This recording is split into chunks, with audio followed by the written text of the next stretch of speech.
Okay, great. Thanks, Jessica. I think our job's done, guys, because she pretty much covered it. So, at any rate, it's a pleasure being here. Thanks for the invitation. My name is Garth Hopkins with Caltrans in our headquarters office here in Sacramento, and here to talk about some of the issues from our perspective relating to the Delta. Next slide, please. And something, you know, I think, oh, okay, I've got the control. Something that I think that, you know, folks need to understand is that not just one transportation agency handles, you know, transportation. There's a number of agencies at the state, regional, federal, local levels. You know, and for example, up at the top of that circle there, local streets and roads, you know, that's under the purview of cities, counties. Rail systems are owned and operated, you know, privately owned and operated. Ports, seaports, you know, usually are commissions or regional governments or city governments. Airports, same thing, you know, it's the composition. And then state highway systems, you know, that Caltrans is the owner and operator of the state highway system. And then transit, we have transit agencies. So, you know, the point there on this slide is that there's a number of players on this that have an impact and a role on transportation. Just a real quick overview of Caltrans in terms of you know, our role in transportation. You know, we want to look at transportation not just from the state highway system, which, you know, there's over 50,000 lane miles within the state. It's a huge system to own and operate.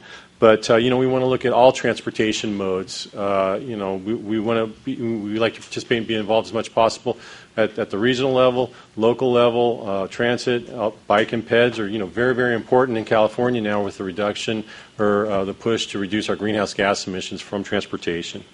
You know, one little note, it's a statewide figure, but there's 32 million registered vehicles in California, huge number. And those 32 million registered vehicles, just in 1 year alone, they drive, you know, 180 billion miles just on the California state's highway system. So, you know, we're talking about a lot of traffic, and I know it's not just the Delta, but it kind of gives you a statewide perspective. Next slide is something that again, you know, there are a number of players, just like I said initially, relating to a number of agencies that have a role and responsibility for transportation, and kind of looking at the political side of things in terms of there's within the Delta, as you're all full aware, you know, it's not just one transportation agency that, you know, has a role on transportation issues within the Delta. You know, there's number of counties, cities, and then also, you know, regional agencies for the metropolitan planning organizations as well that handle, you know, a lot of planning, just like SACOG. And within Caltrans, you know, we want to be the same. So we've got 12 districts, offices within the state that have various responsibilities, you know, for the Caltrans-related issues within, you know, their respective districts. And again, there's 3 district offices that have a role just within the Delta region itself. So it's not just one Caltrans district office that will be playing a role on, you know, issues relating to transportation on the state highway system within the Delta, but 3, you know, it just depends on what county specifically the state highway system lies. Within the Delta region, you know, there's, as Jessica mentioned, you know, there's I-5, I-80, I-205, and State Route 99 traverse the Delta region. And really the primary routes, state routes within the Delta are 4, 12, and 160. And as I'm sure you're full aware, you know, those 3 routes are primarily 2-lane, very, you know, were designed for low traffic volumes or traffic flows. Keep that water. In terms of transportation in the Delta, you know, there's 500,000 residents, and that the transportation system, you know, provides, as Jessica, you know, articulated earlier, you know, a vital role in terms of getting goods, people to wherever they want to go. There's also 50 bridges in the Delta, and 30 of those bridges are drawbridges, and so that kind of adds to the complexity in terms of the maintenance and the operation of the system. And within, you know, on 160 itself, there's a, you know, it's built on the levee system, and we're seeing some subsidence issues in terms of settling, and I think I've got a picture on that.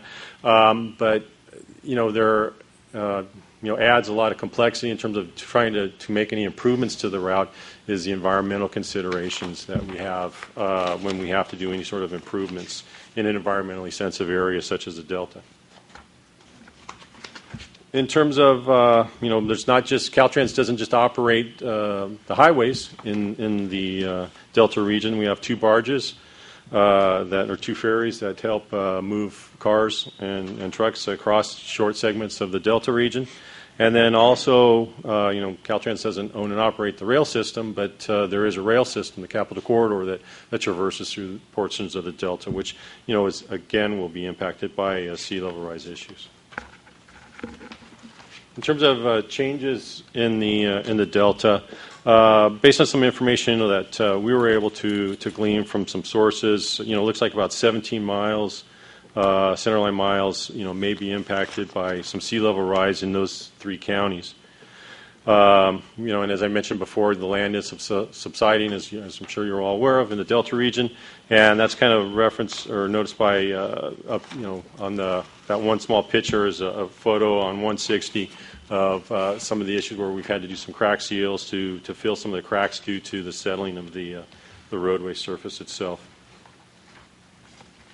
Moving on to sea level rise, here's just a list of some of the impacts that transportation system, not just in the Delta but everywhere, are going to, may be impacted by due to sea level rise, such as roadway washout and flooding the roadways and scour to the bridges. And so that's something that when we're doing our various planning for impacts of the transportation system to climate change or extreme weather events, we have to be cognizant of some of these and how can we armor the system to try to minimize some of these impacts.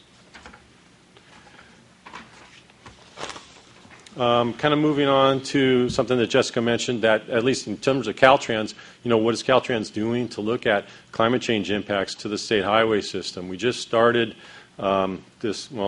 July 1, as a matter of fact, we'll start a 3-year effort to conduct a statewide vulnerability assessment of the state highway system to climate change impacts, sea level rise, extreme weather events, fire, etc., heat. And so what we're going to be doing, California is such a huge state, we're going to be doing a district by district, a Caltrans district, which, you saw that slide before, assessment. It's a little bit easier for us to kind of wrap our arms around in terms of the issues, because if we did just one statewide assessment, California being so large, it would be a little bit problematic. So it'll be about a 3-year effort, and, the 3 Caltrans districts that are in the Delta region are going to be part of that. But as a result of that, we're going to have a really good idea of where we've had problem events due to flooding, washouts, and whatnot in the past. Because when we've had extreme storms in the past, that's going to be more indication of what's going to be happening in the future. And from what the climate change scientists are, a little bit more frequency.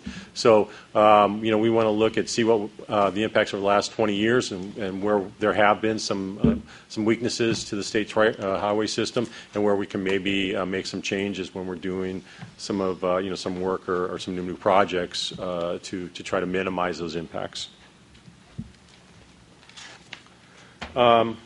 This is just a list of some of the documents. One of them is the National Academy of Sciences came out, about a year and a half, almost 2 years ago, I think. The sea level rise for the western, for the Pacific coast. We're using a lot of that data. And a couple of these are also some Caltrans. Caltrans has guidance on incorporating sea level rise into some of into our highway projects. And then also we prepared some guidance or some information for regional transportation agencies when they're developing what is called a regional transportation plan, or RTP. Most of the agencies call it that. It's a long range, looks at 20 years, transportation issues within the region. Some information and some guidance for them when they're to incorporate climate change impacts when they're doing their regional planning efforts for transportation. And lastly, I just want to touch on, and although it's not in the specific Delta region, but I think this is kind of an indication of where things will be going, particularly on some of the routes, such as Route 12. But I want to touch on what we're doing right now on Route 37, which is located in the northern San Francisco Bay Area. And that will be one of the first state routes that will be impacted by sea level rise, or at least there's projected to. And so what we're doing right now is to find out what we can do to address the impacts of that particular route to sea level rise. And just like in the Delta, there's some significant environmental issues. And so we have to study how we can actually address the impacts without minimizing the impacts to the environment. And that's going to be real challenging, but it's something that we're working on right now and moving forward on. Anyway, thank you very much. Great, thank you. So, Jessica, is it okay to ask questions after each presentation? However you want to handle it. I just had a quick one for Garth. So tease us with some of the options for Route 37. 37. Some of the alternatives are to actually raise, to put it on like a bridge structure, viaduct, and to raise it above the sea level.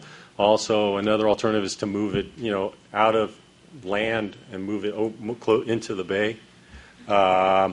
Where if it's going to be impacted by sea level rise, just have a viaduct along the bay, and it would be easier to construct, as a matter of fact, because you could put barges in there during construction, minimize impacts, environmental impacts. And so, you're moving it inland. At least initially, it looks like it's not going to, that wouldn't be a viable option just due to the environmental impacts. Interesting. Page 6 on your chart, changes in the Delta. The phrase centerline miles caught my attention. Explain it to me briefly, please. I assume I know what it is, but I want to make sure. There's lane miles and then there's centerline miles. Right. And so a lane mile will be if there's, 3 lanes in each direction, you're measuring that. A centerline is just going to be measuring the entire, instead of all following the route of the road configuration. Okay. One thing would be helpful on sea level rise chart involving the Delta.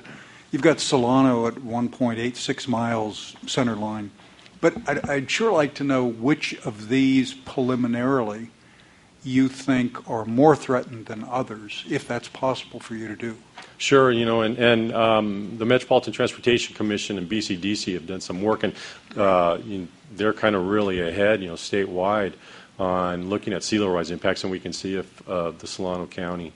Well, I'm interested in the Solano, Sacramento, San Joaquin, just so as we try to think of our responsibilities collectively, if there are areas that are more threatened than others, it's helpful to know that. Yeah, no, but exactly. I mean, like I said, we're going to be doing a statewide vulnerability assessment. So within the next 3-year period, we're going to have a really good handle on what the sea level rise impacts, where projected sea level rise will have, potentially an impact on the state highway system. And so we'll have you preliminarily identified the magic solution, which gets lots of money that nobody has to be taxed or feed for, that will provide all the solutions? There is no magic bullet, as we all know. Thank you. That's my job, is just to identify. Others are going to have fun, pay for it.